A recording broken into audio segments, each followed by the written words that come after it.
అంటే ఇప్పుడు నువ్వు ఫర్ ఎగ్జాంపుల్ అదే బరీ నడిచి బాగా ఎక్కడో ఉన్నాడు అనుకో, ఎక్కడో ఉన్నాడు, అయితే అప్పుడు ఆయన దేవుడు చూస్తున్నాడు నమ్ముతాడా? బయట తినేటప్పుడు దేవుడు చూస్తున్నాడు నమ్ముతాడా? వాడు అక్కడ కూడా నమ్మాడు కదా. వాడు అక్కడ అసలు వాడు ఏంటంటే దేవుణ్ణే నమ్మాడు.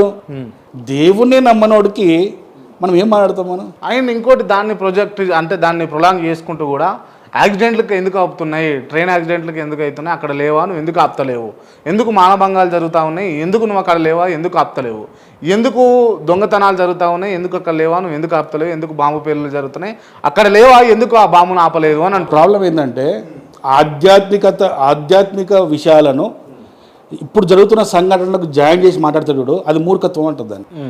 ఇప్పుడు మన హజ్ యాత్ర పోయిండు ఇక్కడ మక్కాల ఎండలకు తట్టుకోలేక దాదాపు చాలామంది చనిపోయారు.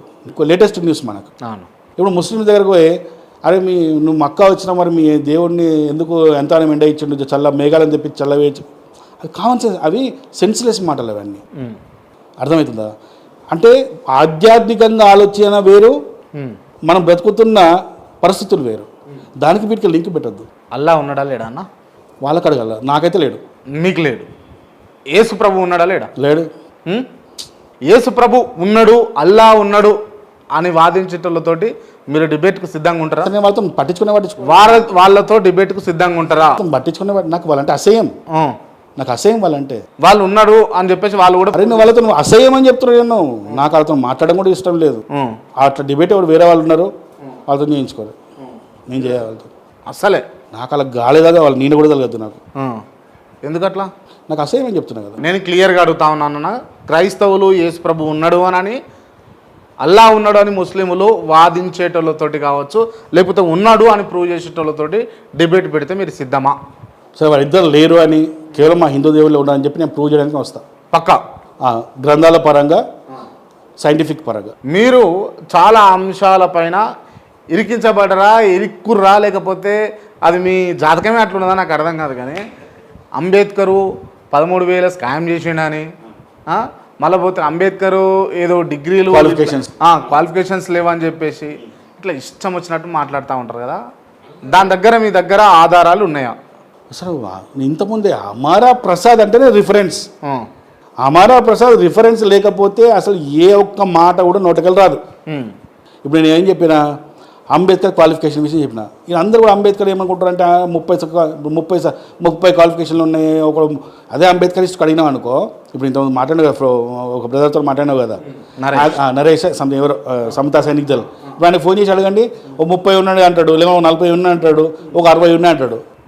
అరే ఇప్పుడు నేను ఏం చెప్తా అంటే, కొంతమంది 60 ఉన్నాయి కూడా అని చెప్తారు. 60 డిగ్రీలు ఉండాలంటే ఒక్క డిగ్రీ ఒక సంవత్సరం వేసుకున్నా కూడా ఎన్ని సంవత్సరాలు పడుతుంది? 60 సంవత్సరాలు పడుతుంది. మరి అంబేద్కర్ బతికిన సంవత్సరాలు ఎన్ని? కామన్ సెన్స్ లేకుండా మాట్లాడడం. సరే 30 డిగ్రీలు ఉన్నాయి అనుకో, అంటే ఆయన బతికిన సంవత్సరాల్లో ఈ 30 డిగ్రీలు ఒక్కొక్క డిగ్రీ ఒక్క సంవత్సరం అనుకుంటే 30 సంవత్సరాలు స్టడీకే పోయిందా? అంతా అబ్నార్మల్గా ఏది పడితే అది మాట్లాడడం. కాకపోతే నేను అడుగు చెప్పండి. ఇప్పుడు 15వ ఏట మామూలుగా 10వ తరగతి కంప్లీట్ అవుతుంది, కానీ 8వ ఏట 9వ ఏట కూడా 10వ తరగతి కంప్లీట్ చేసిన వాళ్ళు ఉన్నారు. అది ఇప్పుడు అప్పుడు లేదు. అప్పుడు ఎవరు చేయలేదు. అంటే ఎట్ ఏ టైం చదవడానికి లేదా వివిధ సబ్జెక్టులు చదవడానికి, వివిధ డిగ్రీలు చేయడానికి చదవచ్చు. అట్లా చదువుతావు ఒక ఇయర్ ఒక అకాడమిక్ ఒకటే తెలుసుకోవాలి. Okay right. 2 చేస్తూ ఓకే రాంగ్ అది. ఓకే ఏ ఎగ్జామ్ రాసు ఇప్పుడు 3 అకాడమిక్ చదివిన అనుకో, ఇప్పుడు పీజీ ఎగ్జామ్స్ అంటే పీజీ ఎగ్జామ్స్ ఒకటేసారి ఉంటాయి కదా. ఎంఏ హిస్టరీ అయినా, ఎంఏ సోషియాలజీ అయినా, ఎంఏ ఎకనామిక్స్ అయినా వాళ్ళందరూ ఎగ్జామ్స్ డేట్స్ ఒకటేసారి ఉంటాయి కదా. వీడికోసారి వాడికోసారి ఉండవు కదా. అప్పుడు ఏ ఎగ్జామ్ రాస్తావు పోయి.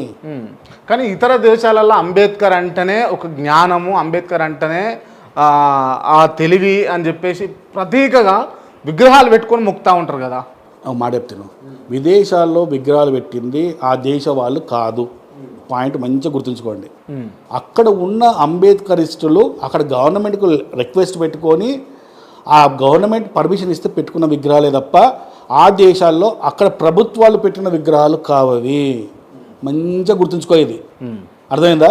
లేదు ఎవరు అట్లా పెట్టిన ఏమైనా ఉన్నాయంటే ఆధారాలతో నాకు నిరూపించినాకు. రైట్, వింటారు కదా. అదొకటి. ఇప్పుడు క్వాలిఫికేషన్స్ విషయానికి వద్దాం. అంబేద్కర్ చదివిన క్వాలిఫికేషన్స్, కాలేజీకి వెళ్ళి చదువుకున్న క్వాలిఫికేషన్స్ 5, ఓన్లీ కేవలం 5. ఆ 5లో నేనేం చెప్తా అంటే 2 డిగ్రీలు తీసేయాలని చెప్తా. ఎందుకు? నిజంగా మన అంబేద్కరిస్టులకు, మా సోదరుల అంబేద్కరిస్టులకు ఏమంటారు దాన్ని, ఒక నీతి నిజాయితీ ఉంటే 2 డిగ్రీలు అంబేద్కర్ అకౌంట్లోకి వెళ్ళి తీసేయాలి. ఎందుకంటే అంబేద్కర్ సాధించిన డిగ్రీలు ఏవైతే ఉన్నాయో అందులో 2 డిగ్రీలు ఒకటే థీసిస్ పెట్టి తీసుకున్నాడు. అమెరికా నుంచి పిహెచ్డి, యూకే నుంచి డిఎస్సి, డాక్టర్ ఆఫ్ సైన్స్ అని చెప్పేసి. ఈ రెండింటికి థీసిస్ ఒకటే. అంటే 2 దేశాలకు అక్కడ వాణి తెలియకుండా వీని తెలియదు ఆయనకు ఒకటే థీసిస్ పెట్టి 2 డిగ్రీలు తీసుకున్నాడు. సో ఇది తప్పు కదా, ఎథికల్గా అయితే తప్పు కదా, ఒక్క థీసిస్ పెట్టి తీసుకోవడం తప్పు కదా. సో ఆ 5లోకి వెళ్ళి 2 తీసేయాలి. ఇప్పుడు ఇట్లా అన్ననుకో అలా కోపం వస్తుంది. అట్లా అంటావు అని నేను చెప్తున్నా కదా, అక్కడ పెట్టిన థీసిస్ ఏందో అడగండి, రీసెర్చ్ చేయండి. అమెరికాలో పిహెచ్డి, ఆ పిహెచ్డి ఎప్పుడు వచ్చింది? 1927లో వచ్చింది. 1927లో వచ్చింది. 1916లో తీసి సబ్మిట్ చేస్తే 1916లో అమెరికా యూనివర్సిటీ, కొలంబో యూనివర్సిటీలో సబ్మిట్ చేస్తే దాని పిహెచ్డి ఎప్పుడు వచ్చింది? 1927లో వచ్చింది, ఇండియాలో ఉన్నప్పుడు వచ్చింది. ఆ థీసిస్ని మళ్ళీ ఆయన మన 1921లో